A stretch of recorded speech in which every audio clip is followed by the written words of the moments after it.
네, 검찰의 사법농단 의혹 수사가 100일을 지났습니다. 추석 연휴 기간 동안 잠시 소강 상태였던 검찰과 법원의 신경전이 이후에 정점에 오를 것으로 보입니다. 네, 한편 옥중 추석을 맡게 된 이명박 박근혜 전 대통령이 유죄 확정을 받게 되면 벌금과 추징금 환수 과정이 어떻게 될지 관심이 모아지고 있습니다. 관련 내용을 최단비 변호사와 살펴보겠습니다. 어서 오십시오. 어서 오십시오. 네, 이미 전해드린 대로 먼저 사법농단에 대한 검찰 수사가 어제 25일로 100일을 넘겼습니다. 그간 검찰과 법원이 영장 청구에 대해서 기각과 청구를 반복하면서 신경전을 벌였었는데요.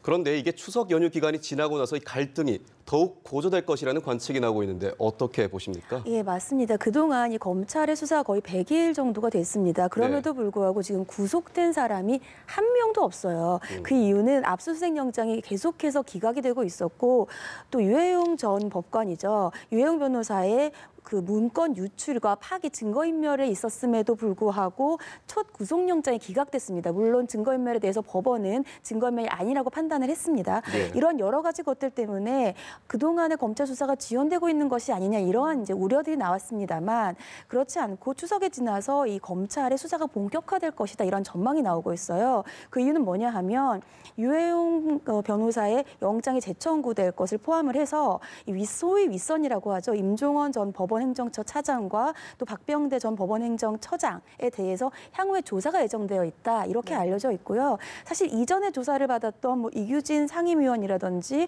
유해용 변호사 같은 경우에는 이런 향후의 조사에 대한 연결고리의 조사였다 이렇게 알려져 있습니다. 네. 하지만 이 향후의 조사를 받았을 땐 앞으로 이런 윗선임 법관들 같은 경우에는 계속해서 혐의를 전면 부인하고 있기 때문에 향후에 이러한 조사는 구속영장 청구로 이어지지 않을까 이러한 예상이 되고 있습니다.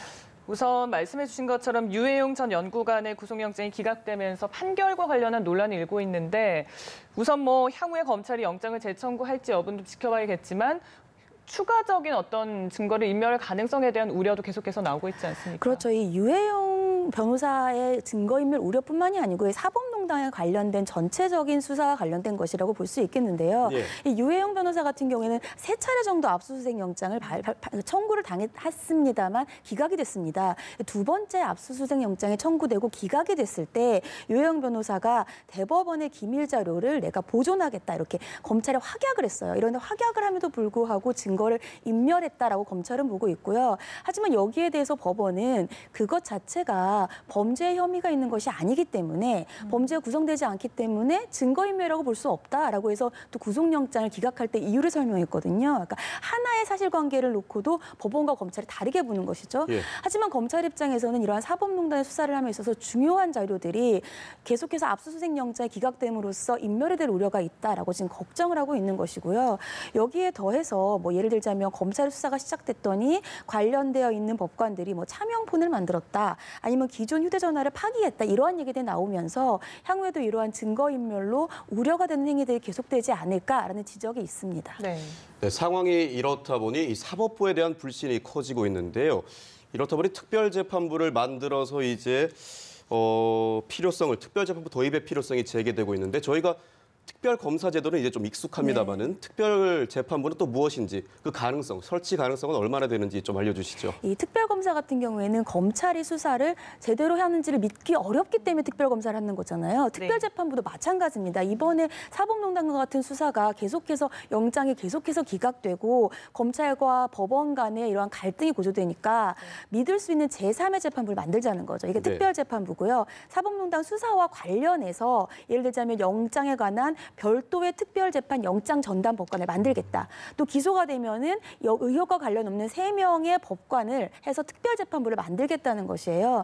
그런데 이게 현행법상으로 현직 판사들과 구성된 특별재판부는 문제는 없습니다. 다만 과연 대법원에서 특별재판부를 만들 수 있는가 이거는 헌법과 관련된 조금 논의 여지가 있고요. 하지만 이 대법원 내에서 이런 특별재판부를 만들려면 대법원장의 의지가 중요한데 여기에 대해서 지금 정치권에서는 믿기가 힘들다라고 해서 더불어민주당에서는 지금 특별법에 대한 발의를 한 상태입니다. 어쨌든 김명수 대법원장이 협조에 대한 의지를 드러냈기 때문에 향후 어떻게 결정을 할지는 좀 지켜봐야 될 것 같은데 아무튼 계속해서 영장이 잇따라 기각이 되면서 검찰로서는 물적인 증거를 수집하기가 굉장히 쉽지는 않을 것 같거든요. 검찰에게 이제 남은 카드들 어떤 것들이 있을까요? 사실 물적 증거를 수집하기 굉장히 어려웠던 게 압수수색 영장이 대부분 기각되고 영장이 발부돼서도 굉장히 제한적으로 발부됐어요. 예. 하지만 그렇게 제한적으로 발부돼서 수집한 물적 증거를 지금 굉장히 면밀히 조사하고 있다 이렇게 알려져 있고 물적 증거가 적다 보니까 인적 증거에 집중할 수밖에 없습니다. 그래서 관련되어 있는 예를 들자면 그 당시에 판사들 같은 경우에 계속해서 조사를 받았다. 즉 소위 저인망식 수사를 하고 있다 이렇게 알려져 있고요. 지금 그러한 관련자들을 소환해서 대부분 진술을 통해서 관련되어 있었던 사실들을 재구성했기 때문에 향후에 나와 있는 윗선들에 대한 소환이 예정되어 있다는 것은 이제까지의 관례를 봤을 때에 어느 정도의 증거가 없다라고 한다면 윗선들을 소환하는 전례는 없거든요. 네. 그렇기 때문에 이 정도의 윗선들을 소환할 예정이라는 얘기가 나오는 것을 보면 그동안의 저인망식 수사를 통해서 어느 정도의 진술은 확보하지 않았을까 이러한 예상을 하고 있습니다.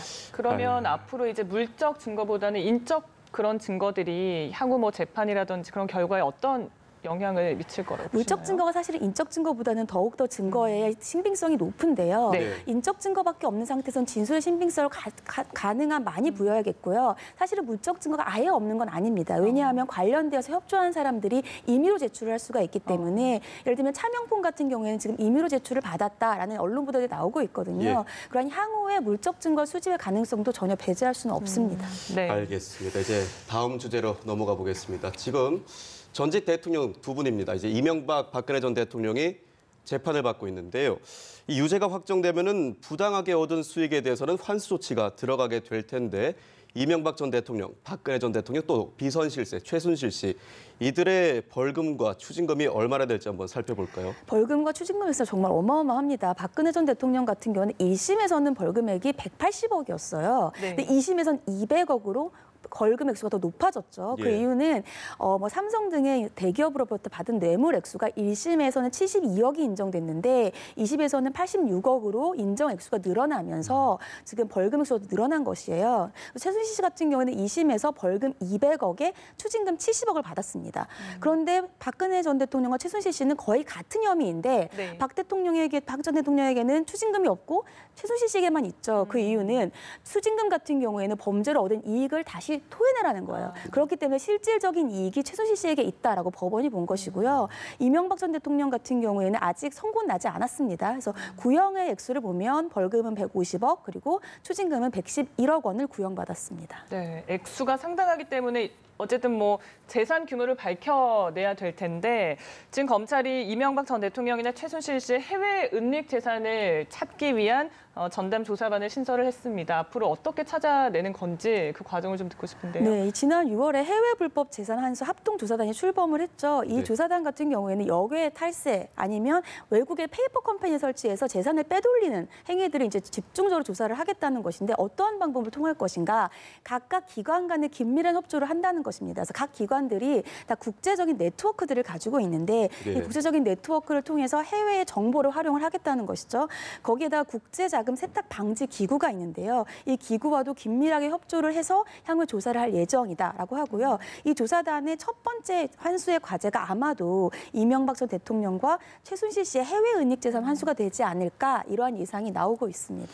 네, 조사 과정을 알려주셨고 잘 협조를 통해서 알아낸다고 하더라도 그런데 만약 이명박 대통령과 박근혜 전 대통령 두 분이 이제 조사의 그 최종 선고를 받고도 벌금을 내지 않겠다라고 한다면 어떻게 되는 겁니까? 이게 추징이랑 벌금이 좀 달라요. 추징 같은 경우에는 검찰이 재판하는 과정에서 추징 보전의 절차를 거쳤습니다. 물론 추징 금액의 전체를 다 할 수는 없지만 어느 정도 추징 보전을 해놓은 게 있고요. 가압류 같은 거죠. 그것을 통해서 이제 환수를 하겠고 벌금 같은 경우에는 이제 형일 확정된 다음에 한 달 내에 벌금을 전액을 내야 되는데 네. 사실은 박근혜 전 대통령도 그렇고 이명박 전 대통령도 그렇고 본인들이 얘기하는 것과 드러난 재산만으로는 아직 이 모든 벌금을 다 납부하기에는 부족합니다. 그렇기 때문에 만약에 벌금을 납부하지 못한다라고 한다면 노역장 유치를 하는데 네.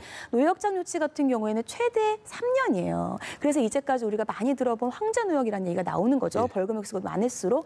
하지만 이제 노역장 유치를 한다 하더라도 사실상 노역장 유치를 하는데 본인이 적극적으로 일을 하지 않는다라고 하면 이것을 또 강제할 수 있는 방법은 없습니다. 그렇기 때문에 노역장 유치에 대한 것들의 제도 개선이 필요하다는 얘기가 계속해서 나오고 있죠. 노역장을 하지 않겠다고 하면 어떻게 되는 겁니까? 있습니까? 그냥 권고하는 겁니다. 좀 더 열심히 일을 해라. 왜냐하면 강제적으로 일을 시킬 수는 없으니까요. 네, 그렇군요. 알겠습니다. 자, 이번엔 뭐 계속해서 얘기를 하고 있는데 몰카 범죄에 대해서 좀 짚어보도록 하겠습니다. 지금 정부가 몰카 판매 등록제를 도입하겠다. 이 카드까지 꺼내 들었습니다. 과연 이게 실효성이 있을지 궁금한데 어떻게 보세요? 사실 최근에도 불법 도찰과 관련된 사건들이 계속해서 일어나고 있지 않습니까? 그렇기 네. 때문에 정부가 이제 등록제라는 카드를 꺼낸 건데요. 몰래카메라의 제조와 판매 과정에서 구매자의 인적 사항과 판매량들을 이제 보고받겠다는 거예요. 이력을 관리하겠다는 거죠. 그리고 미성년자와 성범죄자에게는 판매를 제한하겠다라는 것인데 앞으로는 이런 등록제가 효과가 있을지는 모르겠습니다만 문제는 이미 판매된 몰카는 법의 소급 적용을 받지 않아요. 그렇기 때문에 관리할 대책이 없다는 것이고요. 최근에도 인터넷을 통해서 손쉽게 이러한 몰래카메라를 구매할 수 있다. 이런 문제점들이 지적되고 있습니다. 네, 그런데 이 몰카 범죄 피해자는 불특정 다수고 저도 피해자가 될 수 있고 변호사님도 피해자 될 수 있고 그렇긴 한데 이런 처벌 수위, 몰카 피해를 당했을 때 처벌 수위를 강화해야 된다는 말이 나오고 있는데 이거는 몰카 범죄가 나왔을 때 계속 나오고 있습니다. 왜 이렇게 변하지 않는 걸까요? 사실은 법정형 자체는 낮지 않습니다. 법정형 자체는 성폭력범죄 특별법에 따라서 5년 이하의 징역이나 1,000만 원 이하의 벌금이에요. 근데 문제는 이만큼 처벌을 안 한다는 거죠. 2016년도에 이 몰래카메라 관련된 범죄에서 어떻게 처벌됐는지 통계를 보면 40% 이상이 집행유예나 선고유예를 받았습니다. 즉 실질적인 처벌을 받지 않았고 실제 재판까지 가는 사람도 3분의 1이 미치지 않는다는 거예요. 예. 그렇기 때문에 이런 솜방망이 처벌로 인해서 계속해서 해도 괜찮겠지라는 인식들이 아직까지는 적어지지 않는다. 그래서 제대로 된 처벌, 그러니까 법정형에 맞는 처벌을 해야 된다는 얘기들이 나오고 있고요. 네. 법정형이 낮지 않기 때문에 법 자체의 개정은 필요해 보이지는 않습니다. 그렇다면 우리나라에서는 왜 처벌이 이렇게 낮게 판결이 되는 건지 궁금한데요. 아무래도 좀 피해자들과의 합의 같은 것들도 있을 수가 있고요. 왜냐하면 좀 성과 관련된 문제이기 때문에 피해자들 같은 경우에도 이것을 잡기도 어렵고 잡고 나서도 예를 들자면 계속해서 합의를 안 하게 되면 부담스러울 수도 있고요. 거기에다가 초범 같은 경우 그런 경우에는 많이 좀 관용을 베푸는 그런 재판에 그러한 예를 들면 관례들도 있습니다. 관례가 있군요. 자, 이런 가운데 이제 녹음된 음성이나 녹화된 영상을 실시간으로 전송할 수 없는 위장형 몰카라면 이를 감청섭의로 볼 수가 없고 따라서 이를 판매한 업자를 처벌할 수 없다. 라는 판결이 나왔는데 이 판결의 이유를 끝으로 좀 짚어주시죠. 네, 이 판결을 제가 먼저 말씀드리고 싶은 게 이것이 감청 설비가 아니라는 것이지요. 몰래카메라가 아니라는 얘기는 아니에요. 이 범죄가 통신비밀보호법으로 기소가 됐는데 이 혐의자는 2015년부터 17년까지 이 몰래카메라 이용되는 위장형 불법 카메라를 수입해서 판매를 했습니다. 그런데 이제 수입해서 판매를 한 것만으로는 몰래카메라 촬영죄가 아니기 때문에 검찰에서 통신비밀보호법, 즉 몰래 감청을 했다. 감청한 것을 인가를 받지 않고 수입했다라고 기소를 한 것인데요. 법원은 감청이라고 하는 것은 다른 사람의 대화를 몰래 듣는 것이 아니겠습니까? 네. 그렇기 때문에 이 카메라 같은 경우에는 녹화된 영상을 전송할 수가 없어요. 즉 몰래 듣는다는 감청 설비는 아니라는 거죠. 그래서 통신비밀보호법 위반이 아니라는 것이고요. 이렇게 실시간으로 전송할 수 없는 카메라를 사서 다른 사람이 촬영했다라고 하는 것은 몰래카메라 촬영죄로 당연히 처벌되는 행위입니다. 네, 알겠습니다. 자, 지금까지 최단비 변호사와 함께 얘기 나눴습니다. 오늘 말씀 고맙습니다. 고맙습니다.